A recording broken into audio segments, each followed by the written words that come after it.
ಎಲ್ಲರಿಗೂ ನಮಸ್ಕಾರ. ನಮ್ಮ ದಕ್ಷಿಣ ಕರ್ನಾಟಕದಲ್ಲಿ ಈ ರೀತಿ ಮುದ್ದೆ ಮತ್ತು ಪಲ್ಯಗಳಿದ್ರೆ ನೆಕ್ಸ್ಟ್ ಲೆವೆಲಲ್ಲೇ ಇರುತ್ತೆ ಬಿಡಿ. ಅಷ್ಟು ಚೆನ್ನಾಗಿ ಇಷ್ಟಪಟ್ಟು ತಿಂತಾರೆ. ಅಷ್ಟೊಂದು ಇಷ್ಟ ಆಗುತ್ತೆ ಎಲ್ಲರಿಗೂ. ಸೊ ಈ ರೀತಿ ಪಲ್ಯಗಳು ಒಂದು ಸೈಡಲ್ಲಿ ಇರಬೇಕು ಅಷ್ಟೇ. ಇನ್ನೇನು ಮಳೆಗಾಲ ಬಂದೇ ಬಿಡ್ತು. ಈ ಮಳೆಗಾಲದಲ್ಲಿ ಆರೋಗ್ಯವಾದ ತಿಂಡಿ ಅಥವಾ ನ್ಯೂಟ್ರಿಷನ್ ಈ ಥರ ಫುಡ್ ತಿನ್ನೋದ್ರಿಂದ ನಮ್ಮ ಆರೋಗ್ಯ ತುಂಬಾ ಚೆನ್ನಾಗಿರುತ್ತೆ.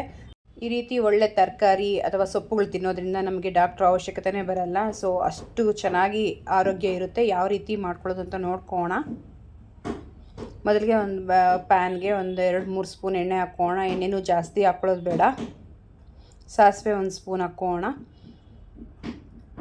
ಕಡಲೆಬೇಳೆ 1 ಸ್ಪೂನು ಹಾಕ್ಕೊಂಡು ಇದು ಚೆನ್ನಾಗಿ ಫ್ರೈ ಮಾಡ್ಕೊಳ್ಬೇಕಾಗುತ್ತೆ. ನಾವು ಇದು ಸ್ವಲ್ಪ ಕ್ರಿಸ್ಪಿಯಾಗಿ ಕ್ರಂಚಿಯಾಗಿದ್ದರೆ ಊಟದಲ್ಲಿ ಸ್ವಲ್ಪ ಚೆನ್ನಾಗಿ ಟೇಸ್ಟ್ ಬರುತ್ತೆ. ಸೊ ಹಾಗಾಗಿ ಕಡಲೆಬೇಳೆ ಮತ್ತು ಜೀರಿಗೆ ಹಾಕ್ಕೊಳ್ಳಿ. ಜೀರಿಗೆ ಡೈಜೆಸ್ಟ್ಗೆ ತುಂಬಾ ಸಹಾಯ ಮಾಡುತ್ತೆ. ಸೊ ಎಲ್ಲ ಅಡುಗೆಗಳಲ್ಲಿ ನಾವು ಜೀರಿಗೆ ಪೌಡ್ರ್ ಅಥವಾ ಬಳಸೋದ್ರಿಂದ ನಮ್ಮ ಆರೋಗ್ಯ ತುಂಬ ಚೆನ್ನಾಗಿರುತ್ತೆ. ಮಿಸ್ ಮಾಡ್ಕೊಳ್ಬೇಡಿ. ಕೆಲವೊಂದು ಅಡುಗೆಗಳಲ್ಲಿ ಜೀರಿಗೆ ಫ್ಲೇವರಲ್ಲಿ ನೆಕ್ಸ್ಟ್ ಲೆವೆಲಾಗೇ ಇರುತ್ತೆ. ಸೊ ಇದರಲ್ಲೂ ಸಹ ನೆಕ್ಸ್ಟ್ ಲೆವೆಲಲ್ಲಿರುತ್ತೆ ಜೀರಿಗೆ ಫ್ಲೇವರ್ ಅನ್ನೋದು. ಸೊ ಮಿಸ್ ಮಾಡದೆ ಹಾಕ್ಕೊಳ್ಳಿ. ಈರುಳ್ಳಿ ಒಂದು ದೊಡ್ಡ ಕಟ್ ಮಾಡಿ ಹಾಕ್ಕೊಂಡಿದ್ದೀನಿ. ಸಣ್ಣಗೆ ಕಟ್ ಮಾಡೋ ಹಾಕ್ಕೊಳ್ಳಿ, ಆವಾಗ ಚೆನ್ನಾಗಿರುತ್ತೆ. ಸೊ ಇದನ್ನ ಚೆನ್ನಾಗಿ ಸ್ವಲ್ಪ ಫ್ರೈ ಮಾಡ್ಕೊಳ್ಬೇಕು. ಸ್ವಲ್ಪ ಕರ್ಬೇವಿನ ಸೊಪ್ಪು ಹಾಕ್ಕೊಳ್ಳಿ. ಕರ್ಬೇವಿನ ಸೊಪ್ಪು ಅದ್ಭುತವಾದ ಗುಣಗಳು ಎಲ್ರಿಗೂ ತಿಳಿದೇ ಇರುತ್ತೆ. ಸೊ ಮಿಸ್ ಮಾಡ್ಕೊಬೇಡಿ. ಈ ರೀತಿ ಕರ್ಬೇವಿನ ಸೊಪ್ಪನ್ನು ಸಹ ಹಾಕ್ಕೊಂಡು ಫ್ರೈ ಮಾಡ್ಕೊಳ್ಳಿ ಚೆನ್ನಾಗಿ. ನಾನು 2 ಬಾಳೆಕಾಯಿ ತೊಗೊಂಡಿದ್ದೀನಿ. ಅದನ್ನು ಚೆನ್ನಾಗಿ ಸಿಪ್ಪೆ ಸುಲಿದು ಮತ್ತು ಚೆನ್ನಾಗಿ ತೊಳ್ಕೊಂಡು ಈ ರೀತಿ ಸಣ್ಣ ಕಟ್ ಮಾಡಿ ಹಾಕ್ಕೊಳ್ತಾ ಇದ್ದೀನಿ. ಸೊ ಈ ರೀತಿ ತಿನ್ನೋದ್ರಿಂದ ನಮಗೆ ಕಿಡ್ನಿಲಿ ಕಲ್ಲಾಗಿರ್ಬೋದು ಅಥವಾ ಡೈಜೆಸ್ಟ್ ಸಿಸ್ಟಮ್ ಆಗಿರ್ಬೋದು, ಈ ರೀತಿ ನಮಗೆ ಆರೋಗ್ಯ ತುಂಬ ಚೆನ್ನಾಗಿ ವೃದ್ಧಿಸುತ್ತೆ. ವಾರಕ್ಕೊಮ್ಮೆ ಆದರೂ ನಾವು ಈ ಬಾಳೆಕಾಯಿನ ತಿನ್ನಬೇಕು. ಬಾಳೆಕಾಯಿ ಹೂವು, ಬಾಳೆಕಾಯಿ ಈ ರೀತಿ ತಿನ್ನೋದ್ರಿಂದ ಆರೋಗ್ಯ ತುಂಬ ಚೆನ್ನಾಗಿ ವೃದ್ಧಿಸುತ್ತೆ. ಸೊ ರುಚಿಗೆ ತಕ್ಕಷ್ಟು ಉಪ್ಪು ಹಾಕ್ಕೊಂಡಿದ್ದೀನಿ. ಈಗ ಅರಿಶಿನ ಪುಡಿನೂ ಸಹ ಹಾಕೋಣ. ಇದೆರಡೂ ಹಾಕೋದ್ರಿಂದ ಚೆನ್ನಾಗಿ ಬೇಯುತ್ತೆ. ಅರಿಶಿನ ಪುಡಿ ಅಂತೂ ಆಂಟಿಬಯೋಟಿಕ್ ಗೊತ್ತೇ ಇರುತ್ತೆ. ಎಲ್ಲನೂ ಇದರಲ್ಲಿ ಅದ್ಭುತವಾದ ಗುಣಗಳನ್ನೇ ಸಹ ಹೊಂದಿದೆ ಈ ಪಲ್ಯದಲ್ಲಿ. ಮಿಸ್ ಮಾಡ್ಕೊಳ್ಬೇಡಿ. ಈ ರೀತಿ ವಾರಕ್ಕೊಮ್ಮೆ ಆದರೂ ಸಹ ಮಾಡ್ಕೊತೀನಿ. ಈಗ ಚೆನ್ನಾಗಿ ಬಂದಿದೆಯಲ್ಲ ನೋಡ್ಕೋಣ. ಇನ್ನೂ ಬೇಯಬೇಕು. ಪಲ್ಯಗಳಂದರೆ ಉತ್ತರ ಕರ್ನಾಟಕ ಅಂದರೆ ಪಲ್ಯಗಳು ಅಷ್ಟು ಚೆನ್ನಾಗಿ ಉತ್ತರ ಕರ್ನಾಟಕದವರು ಚೆನ್ನಾಗಿ ಮಾಡ್ಕೊಳ್ತಾರೆ ಜೋಳದ ರೊಟ್ಟಿ ಜೊತೆ. ದಕ್ಷಿಣ ಕರ್ನಾಟಕದಲ್ಲೂ ಸಹ ಮುದ್ದೆಗೆ ಸೈಡ್ಸ್ಗೆ ಈ ರೀತಿ ಪಲ್ಯಗಳು ಮಾಡ್ಕೊಳ್ತಾರೆ. ತುಂಬಾ ಅದ್ಭುತವಾಗಿರುತ್ತೆ. ಎಲ್ಲೇ ಹೋದರೂ ನಾವು ಪಲ್ಯ ಮಾತ್ರ ಮಿಸ್ ಆಗಲ್ಲ ನಮ್ಮ ಕರ್ನಾಟಕದಲ್ಲಿ. ಸೊ ಅಷ್ಟು ಚೆನ್ನಾಗಿ ಮಾಡ್ಕೊಳ್ತಾರೆ. ಸೊ ಈ ಸ್ವಲ್ಪ ನೀರು ಹಾಕಿ ಸ್ವಲ್ಪ ಕುದ್ಮೇಲೆ ಸ್ವಲ್ಪ ಸಾಫ್ಟಾಗಿ ಇರುತ್ತಲ್ವ, ಆ ಟೈಮಲ್ಲಿ ನಾವು ಧನಿಯಾ ಪುಡಿ ಒಂದು ಅರ್ಧ ಸ್ಪೂನು ಮತ್ತು ಖಾರದ ಪುಡಿ ಒಂದು ಸ್ವಲ್ಪ ಹಾಕೋಣ. ಖಾರಕ್ಕೆ ತಕ್ಕಷ್ಟು, ಅಂದರೆ ಖಾರ ಜಾಸ್ತಿ ಬೇಡ, ಮೈಲ್ಡಾಗಿರಬೇಕು. ಆಗ ಸ್ವಲ್ಪ ಚೆನ್ನಾಗಿರುತ್ತೆ. ಯಾಕೆಂದರೆ ನಾವು ಸಾಂಬಾರು ಆಲ್ರೆಡಿ ಇರುತ್ತೆ, ಅದರಲ್ಲಿ ಉಪ್ಪು ಖಾರ ಹುಳಿ ಎಲ್ಲ ಇರುತ್ತೆ. ಈ ಪಲ್ಯಗಳಲ್ಲಿ ಮೈಲ್ಡಾಗಿದ್ದರೆ ತುಂಬ ಚೆನ್ನಾಗಿರುತ್ತೆ ತಿನ್ನೋದಕ್ಕೆ, ಚೆನ್ನಾಗಿ ಹೊಂದ್ಕೊಳ್ಳುತ್ತೆ ಮುದ್ದೆಗೆ. ಈ ರೀತಿ ತುಂಬಾ ಸಾಫ್ಟ್ ಆಗಬೇಕು. ಬೆಣ್ಣೆ ಥರ ಆಗುತ್ತೆ ಬೆಂದರೆ. ನೋಡಿ ಎಷ್ಟು ಸಾಫ್ಟಾಗಿದೆ. ಈ ರೀತಿ ಆದರೆ ಸಾಕು. ಪಲ್ಯ ಅಂತೂ ರೆಡಿ ಆಗೇ ಬಿಡ್ತು. ಸ್ವಲ್ಪ ಗಾರ್ನಿಷ್ಗಾಗಿ ಕೊತ್ತಂಬರಿ ಸೊಪ್ಪು ಹಾಕೋಣ. ಹಾಕಿ ಚೆನ್ನಾಗಿ ಒಂದು ಸಲ ಕೈ ಆಡಿಸ್ರೆ ಆಯಿತು.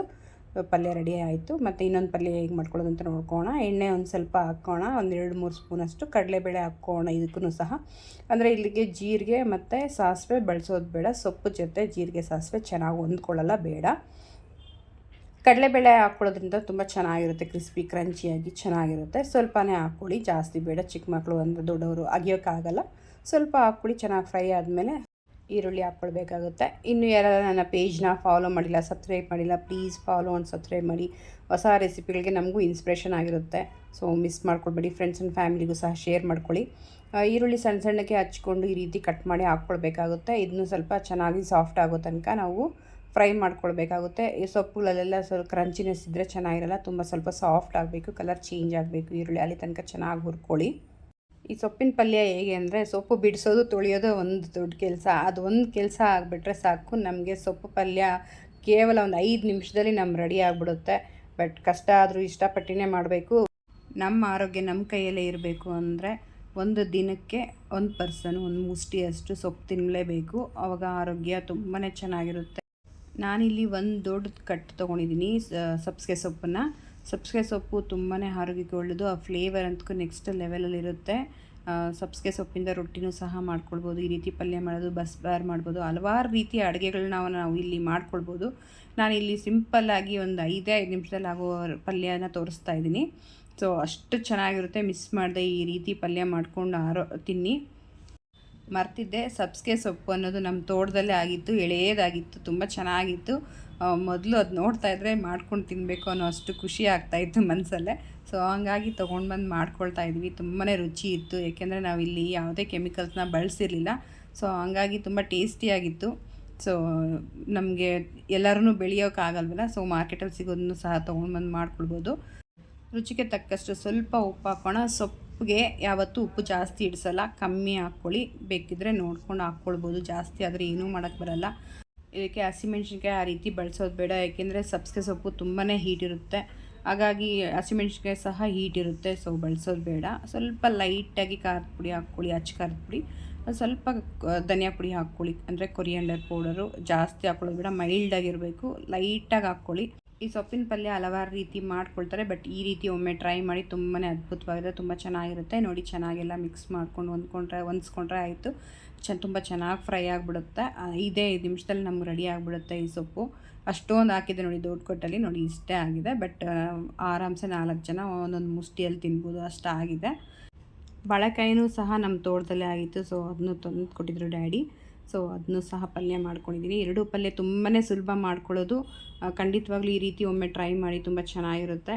ವಾವ್, ನೋಡಿ ಎಷ್ಟು ಅದ್ಭುತವಾಗಿದೆ. ಮುದ್ದೆ ಮತ್ತು ಸಾಂಬಾರು, ಅದರ ಜೊತೆ ಒಂದೆರಡೇ ಲೈಟಾಗಿ ಚಿಪ್ಸು, ಪಲ್ಯಗಳು ತುಂಬಾ ಅದ್ಭುತವಾಗಿರುತ್ತೆ. ಈ ಥರ ನೋಡ್ತಾ ಇದ್ದರೆ ಕಣ್ಣಿಗೆ ಅಷ್ಟೊಂದು ಆನಂದ ಸಿಗ್ತಾಯಿದೆ. ಇನ್ನು ಹೊಟ್ಟೆಗೆ ಹೋದರೆ ಇನ್ನೂ ಡಬಲ್ ಆನಂದ. ಈ ವಿಡಿಯೋ ನೋಡಿ ಸಪೋರ್ಟ್ ಮಾಡ್ತಾ ಎಲ್ಲರಿಗೂ ನನ್ನ ಕಡೆಯಿಂದ ಧನ್ಯವಾದಗಳು ತಿಳಿಸ್ತಾ, ಹೊಸ ರೆಸಿಪಿಗೆ ಮತ್ತೆ ಸಿಗೋಣ. ಅಲ್ಲಿ ತನಕ ಟೇಕ್ ಕೇರ್, ಬಾಯ್. ನಿಮ್ಮ ದಿನ ಶುಭವಾಗಿರಲಿ.